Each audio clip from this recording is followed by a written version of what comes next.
Welcome to the Show Me the Way podcast. I am your host, Andrea Miller, alongside a dear, dear friend, Tammy Thompson, and we are so excited to bring this podcast to you.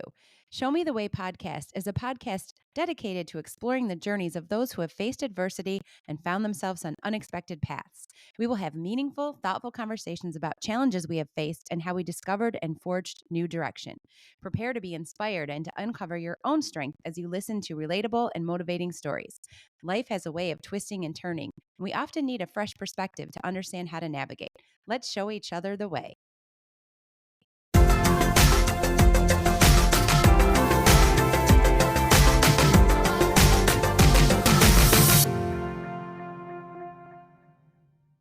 Today's episode, we had the pleasure of speaking with Heather Moore, a former coworker and close friend of Tammy's. Heather is a passionate and hardworking wife, mother of two, and a culinary expert, teacher, and leader. Her journey to success, both in her career and in motherhood, has been filled with challenges, creativity, and resilience.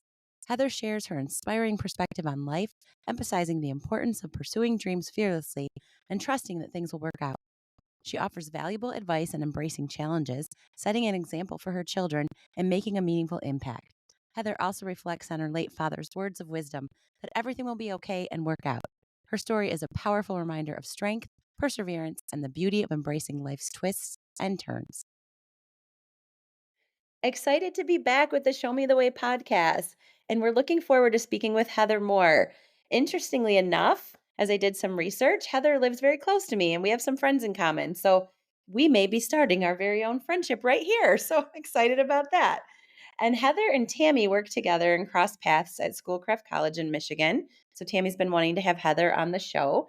And I can't wait to hear more about her life and her career. She's in the culinary arts world, which is really fun to hear about. It's a path that, like, if someone asked me what my dream job would be, it probably would be following her around because it sounds like she's got quite the extensive resume. It's really cool. So, welcome to our podcast, Heather.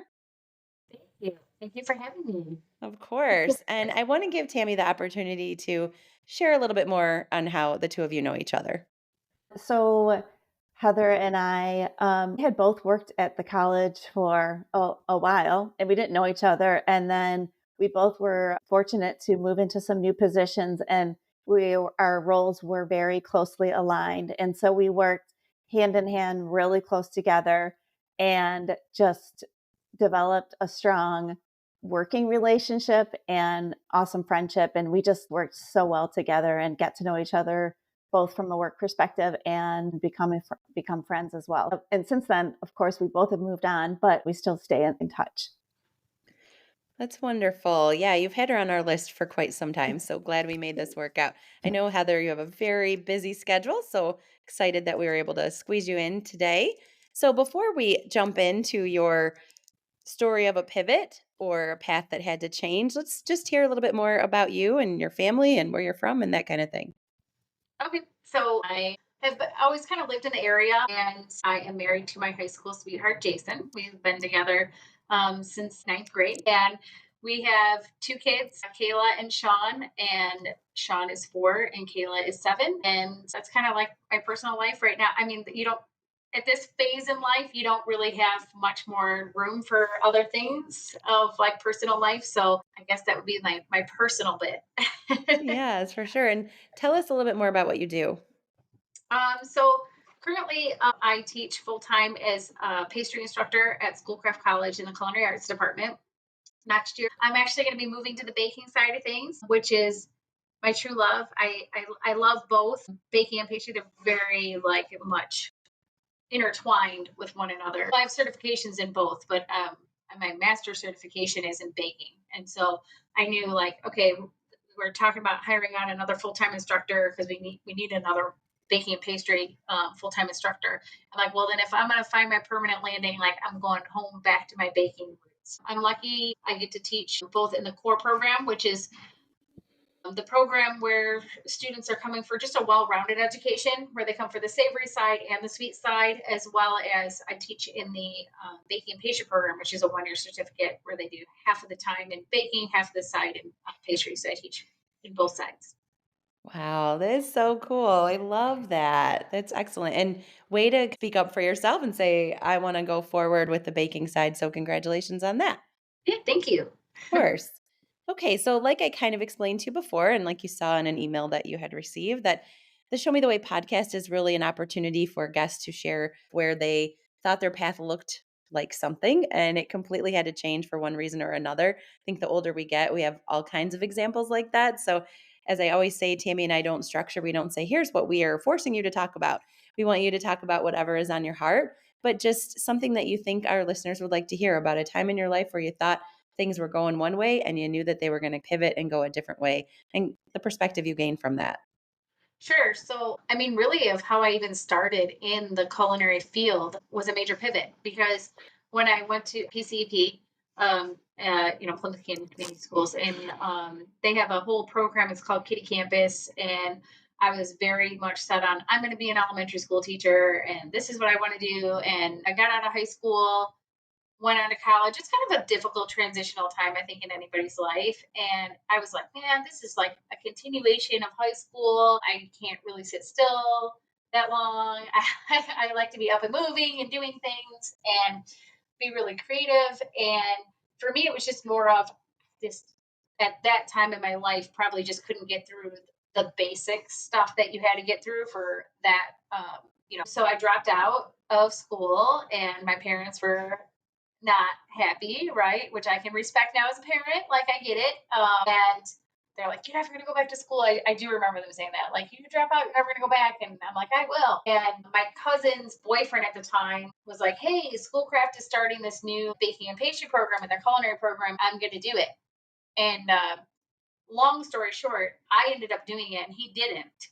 And I never knew like culinary was something you could even really truly go to school, make a full blown career out of it. I mean, I always liked creative. So I like cooking, baking, all those things, but I didn't realize, oh, you can do a full blown career out of this. And, long story short, I started the program like super overwhelming. I will say that, but it was like, I found my home. I literally did find my home because it was at Schoolcraft over 2 decades ago. I didn't know that now I'd be here teaching at Schoolcraft, but that was a big pivot. And then I think just throughout my career, I've had to pivot a lot of me thinking my direction was going to go one way, and then it really kind of things just happen organically, right? And I've been extremely blessed as well in my career of things happening organically. Not that I didn't work hard for those things. Certainly I did, but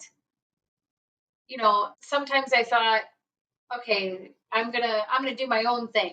I'm gonna do my own on the side gig things, and then it was like, no, the business is too inconsistent, or like making this big jump of commitment of the financial investment and stuff you had to make, right? And it's like, okay, well, no, I'm not going to do that. Or getting into industry in certain places of certainly not glamorous. It's not. It's not at all of what Food Network kind of showcases or what we see on TikTok of you have to have a heart that is dedicated to hospitality and serving others because you will make significant sacrifices in your life to be able to stay within that field, right? Because think about when people are going out to eat, right? It's on Fridays, weekends, holidays, all of those times that, now I'm lucky enough to be able to enjoy those things with my teaching schedule. But, when you're in industry, and I certainly put in my time for that of like, nope, you're working. Like that's when, and you're not only working, but that's the time you're slammed, right? And so that that also was like a learning curve for me of like, oh, I thought it was going to be more Food Network and kind of glamorous lifestyle of the creativity part of, but you don't realize, oh, it's 14, 16-hour long days on your feet.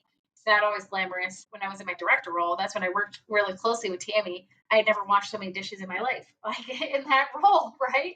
Of like, it's all about of jumping in. So I think also in a pivot in my career would be even taking on that director role. That was never in my plan. Like it was always my plan of wanting to get back into just Schoolcraft. Like I taught part time for like 15 years. But I was like, I really want to teach full time. This is what I love doing. I love Schoolcraft. I love the students. I love what we get to do, the stuff that we get to make. but the schedule also is great. This opportunity kind of um, brought itself on when teaching part time. I always had to have another part time job. And part of that was the culinary arts department started these new branches of different food outlets on the on campus, starting with our sports venues and whatnot. And they kind of started to rapidly expand. And when Dr. Cerny took over as president of the college, he really wanted to take it to the next level of making sure our service side of things are more in line with the reputation of culinary arts, because everybody assumes that anything they were consuming on campus came out of the culinary arts program, which is really well recognized. And so I was kind of actually approached by Dr. Cerny. I want you to do this to help get things on par of where we want to be, help elevate. And we were kind of thrown into these new roles post COVID. It was post COVID, trying to get these things reopened, get the staff buy into what we wanted to do, and me figuring out, okay, what is my role as director, of what am I allowed to do versus what do I need to speak to the president about versus what do I need to speak to our direct boss about, and how do I navigate some different team members and things like that. And so Tammy was huge in helping with that. Well, that's what I was gonna ask. What did the director role mean? Did that mean now you had reports and now you had to create a program? It happened organically of this little branch of culinary arts of, we opened one outlet, then another outlet, then another outlet. So I was used to people reporting to me, leading things, certainly building out new venues. But the thing that was new to me was taking on a section of the college that used to be one department that no longer existed, right? They dissolved that department. And then those people were now coming into this new department. And we had to figure out these different personalities and their different skill sets and figure out how to place them on the team, get them to buy into a whole different new culture and way of doing things. A lot of it like change management and yeah, like you said, transitioning from what something was to this new vision for what the next stage of culinary services that are offered by Schoolcraft College, what that looks like for the department that used to be there, that was a food service department, that is now more of an elevated experience, as well as, Heather talks about food outlets. So at Schoolcraft, we had, prior to this, there was like a food court and a cafe and a restaurant from the culinary program. But now there were outlets being opened across campus and other buildings. And so it was like one popped up here in another building and then another building. So there were multiple places where food was being served and offered for students, for the community.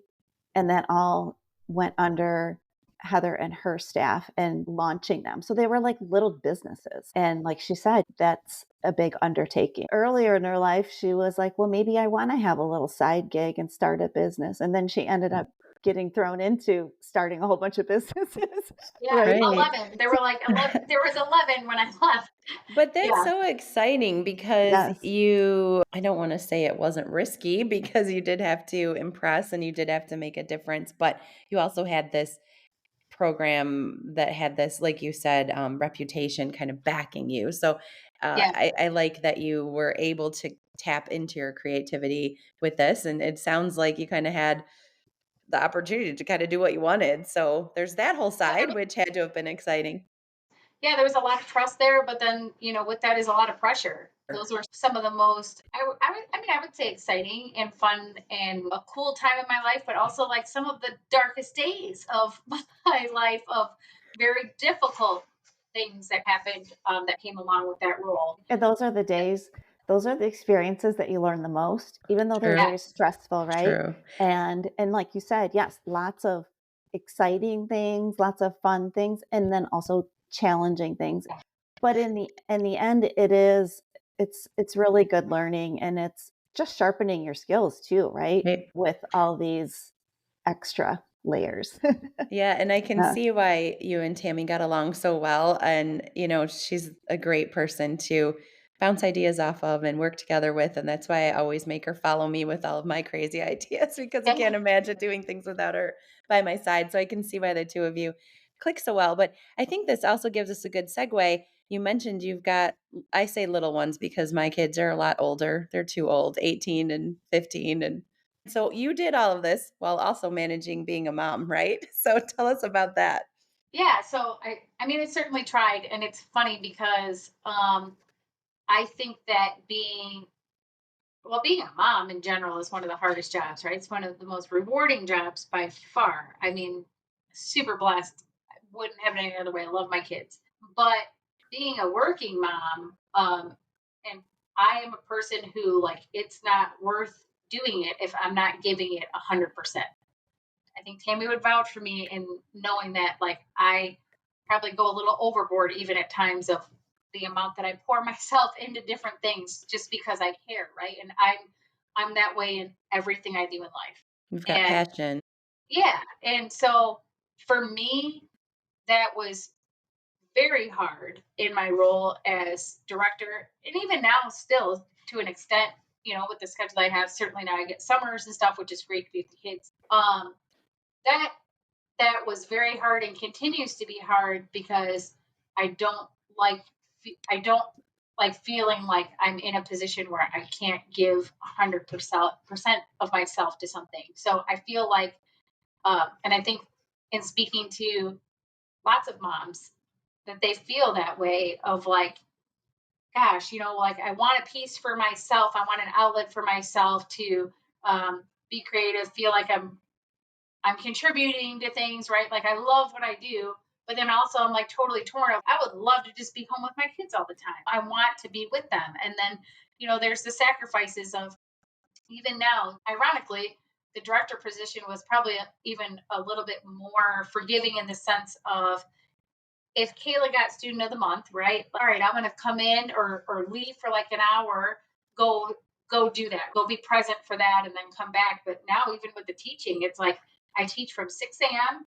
to 4 p.m. and then I have office hours, and I can't just leave. I mean, my schedule's really set, and I think that that's also been kind of a hard pivot for me in life. Of I waited a really long time to become a mom, and was thrilled to do that, and I always had a picture in my mind of the kind of mom that I thought I was going to be. And I think that it's hard sometimes when you feel like you're not living up to what you wanted yourself to be, or am I being good enough as a mom, or am I being good enough in my role in teaching? There's constantly a pull.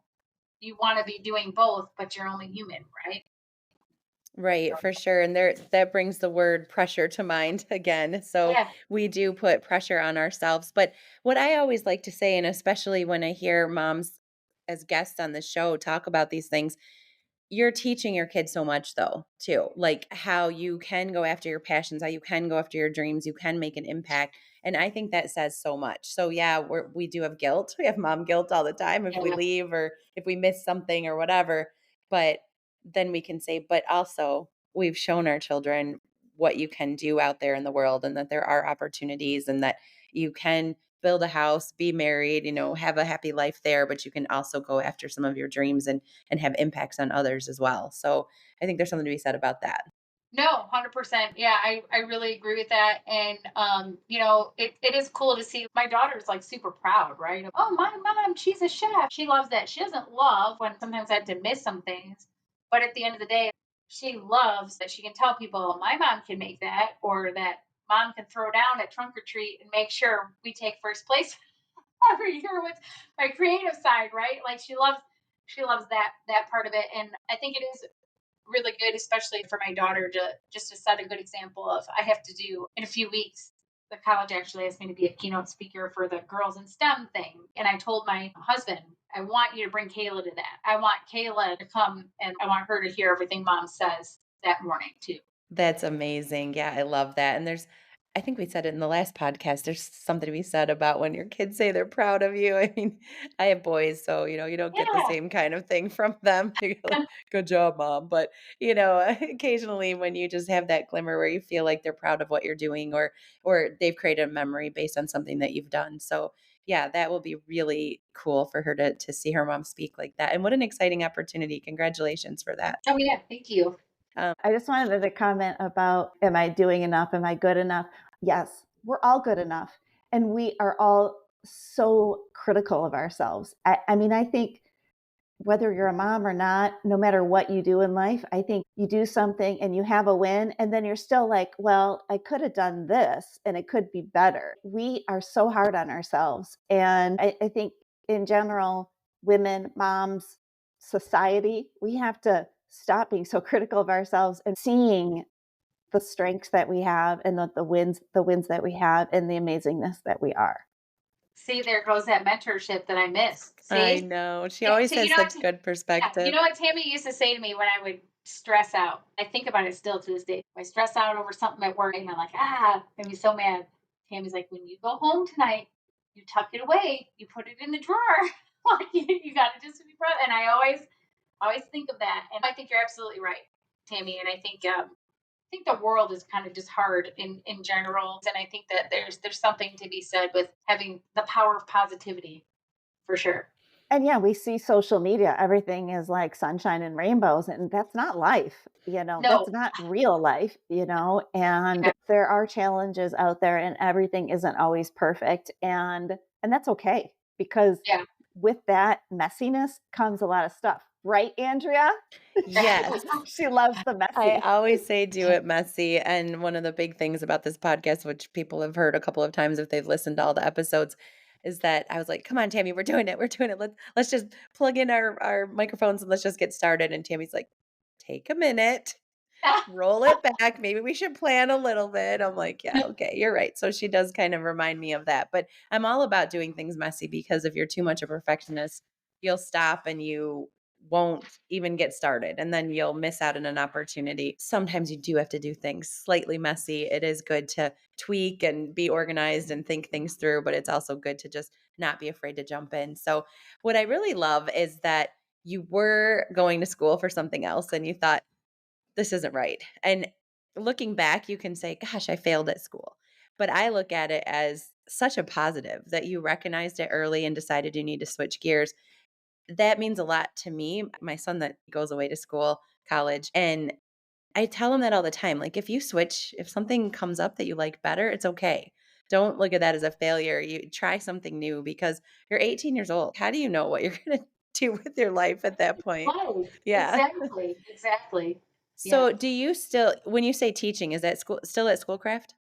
Yeah. So it's funny because I always say originally my game plan was to go to school to be a teacher, but I mean elementary level, right? And now I'm on the opposite end of the spectrum. I teach, but it's college level. It's full circle, really. If you think about it, you started out, I'm going to be a teacher. And then it was like, well, no, I'm not going to be a teacher. And then you go Yeah. to the culinary side and now you're teaching. I Yeah. mean, And you know what else it's is interesting that I think about a lot of I'm like, I was never good at the school thing, the bookwork stuff. But when I got older, I actually went back to school. I got a degree in business and marketing. I like freaking rocked out at it. I excelled. I think I really just need a little bit of a break that I shouldn't just, box myself in and say, no, I'm not good at that. And I actually am pretty book smart. I just needed some time.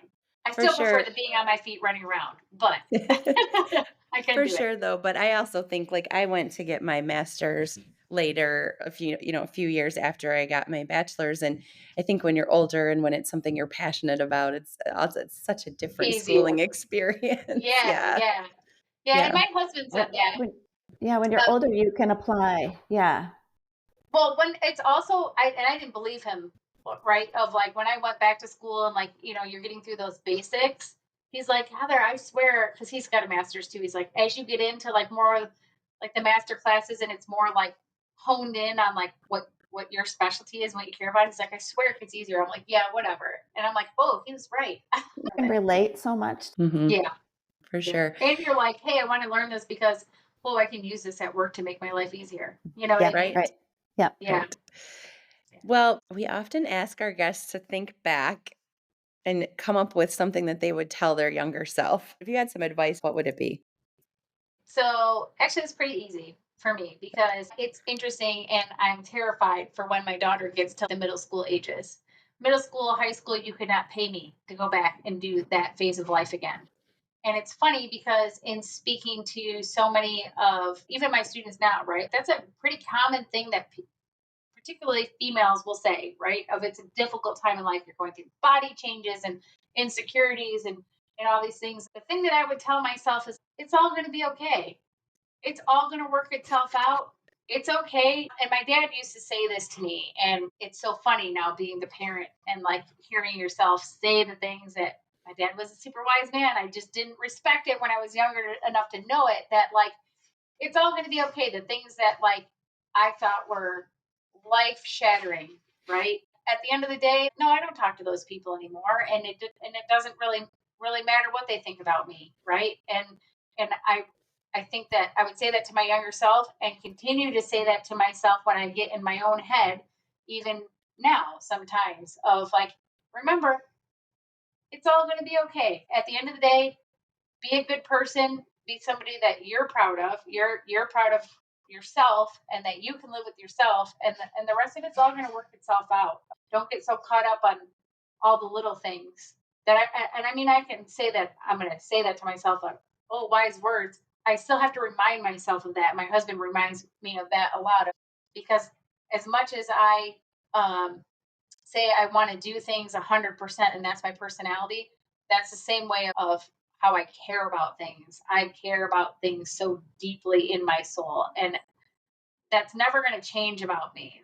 When my husband's like, "You got to let that go," like I am who I am. I can't change that. I care to my core about other people's feelings, probably more than my own at times when I should care more about my own feelings. And so I think that that would be my biggest piece of advice is to myself and like I said to my daughter, it's okay. It's okay to make mistakes, and I tell my students this all the time. Some students are really hard on themselves when they can't just pick something up and type something perfectly right away. And it's like, well, if you could do that and it just came naturally to you, why would you even be here, right? Like the whole point is you got to put in the hard work, and life sometimes is hard work. You got to just put it in and just do it.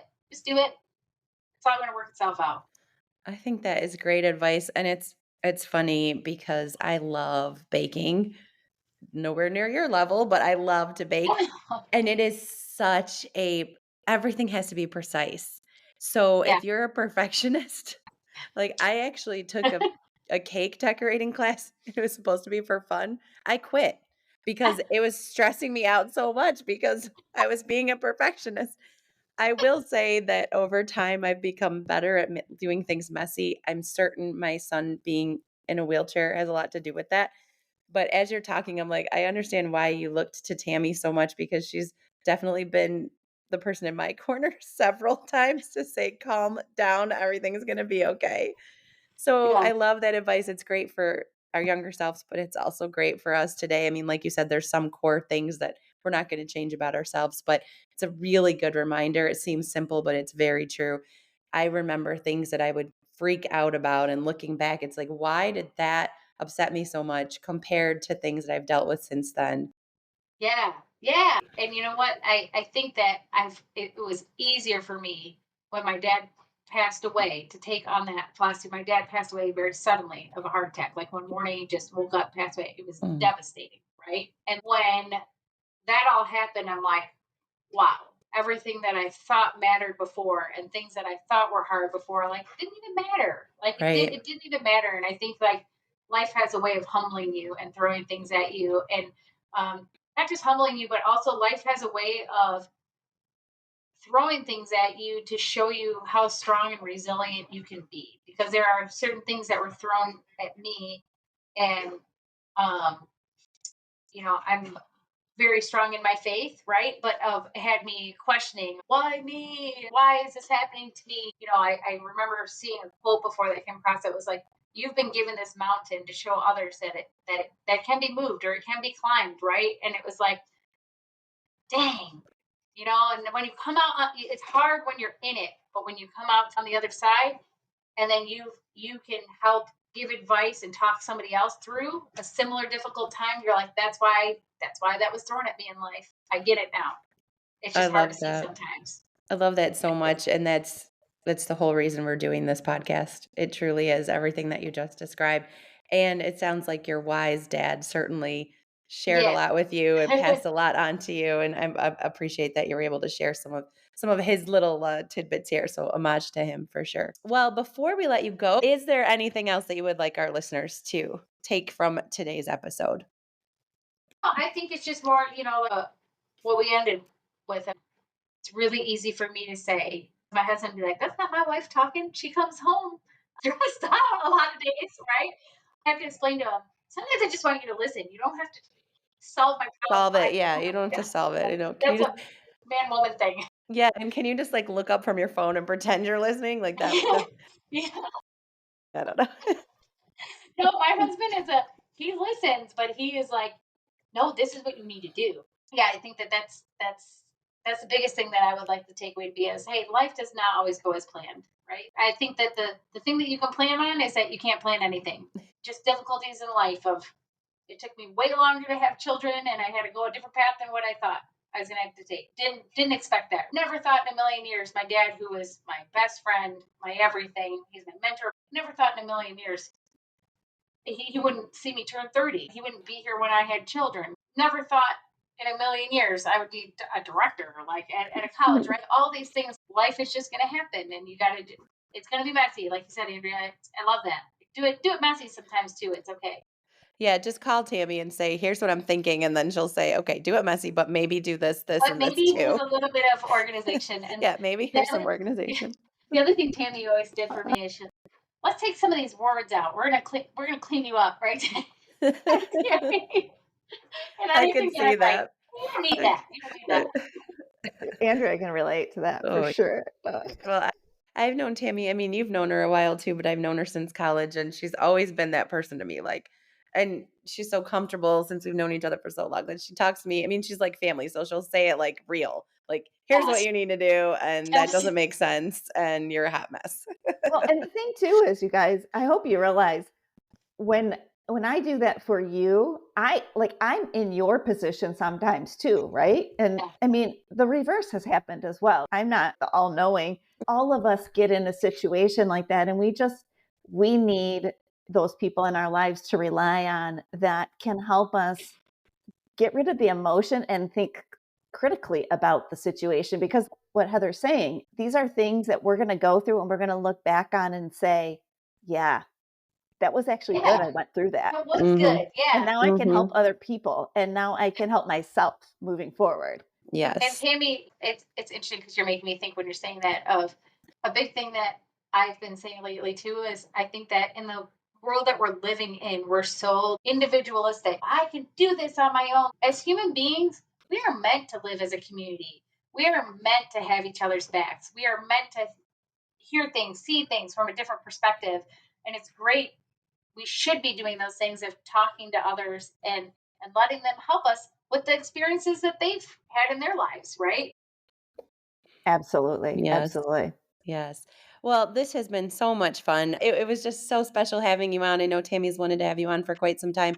Just sharing your exceptional story about your career and being a working mom and all of these great pieces of advice. I'm really excited to put this episode out into the world. So thank you so much for being here with us. Thank you for having me. Appreciate it. Thank you for joining us for the Show Me the Way podcast. We truly appreciate you tuning in to today's episode about overcoming adversity and finding your path. We hope it brought you new insights, empowered you with perspective, and inspired you to find joy in your journey. If you enjoyed this episode, don't forget to subscribe and share it with someone who could use a little motivation. Until next time, keep seeking the light and showing the way.